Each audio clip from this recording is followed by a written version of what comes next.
Genèse 48. Peu après cela, on vint prévenir Joseph que son père était malade. Il prit avec lui ses deux fils, Manassé et Éphraïm. On annonça à Jacob que son fils Joseph venait le voir. Israël rassembla ses forces et s'assit sur sa couche. Jacob dit à Joseph, « Le Dieu Tout-Puissant m'est apparu à Luz, au pays de Canaan, et il m'a béni.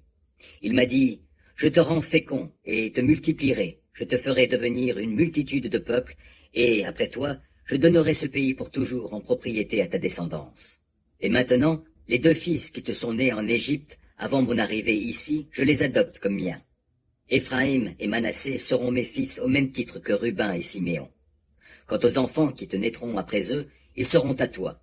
C'est au nom de leurs frères aînés qu'ils recevront leur part d'héritage. Car lorsque je revenais de Padan Aram, j'eus la douleur de voir Rachel mourir au pays de Canaan à peu de distance d'Éphrata.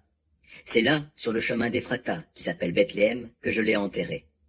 Israël regarda les fils de Joseph et demanda, « Qui est-ce » Joseph lui répondit, « Ce sont les fils que Dieu m'a donnés dans ce pays. » « Fais-les approcher, je te prie, dit Jacob, pour que je les bénisse.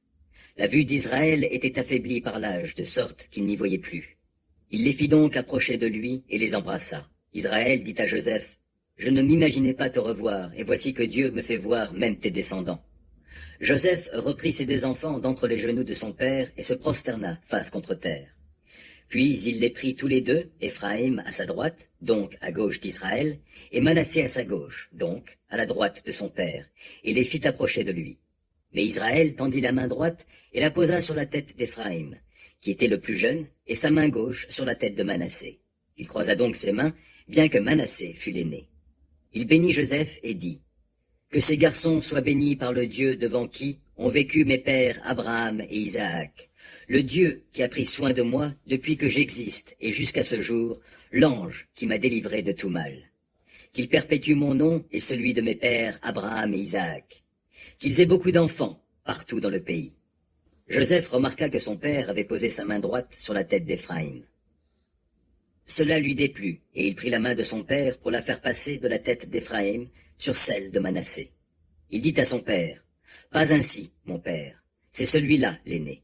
Mets donc ta main droite sur sa tête. » Mais son père refusa et dit, « Je sais, mon fils, je sais.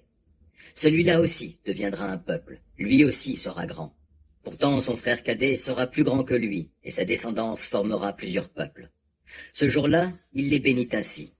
« Le peuple d'Israël vous nommera dans ses bénédictions en disant, « Que Dieu te rende semblable à Éphraïm et à Manassé. » Ainsi il plaça Éphraïm avant Manassé.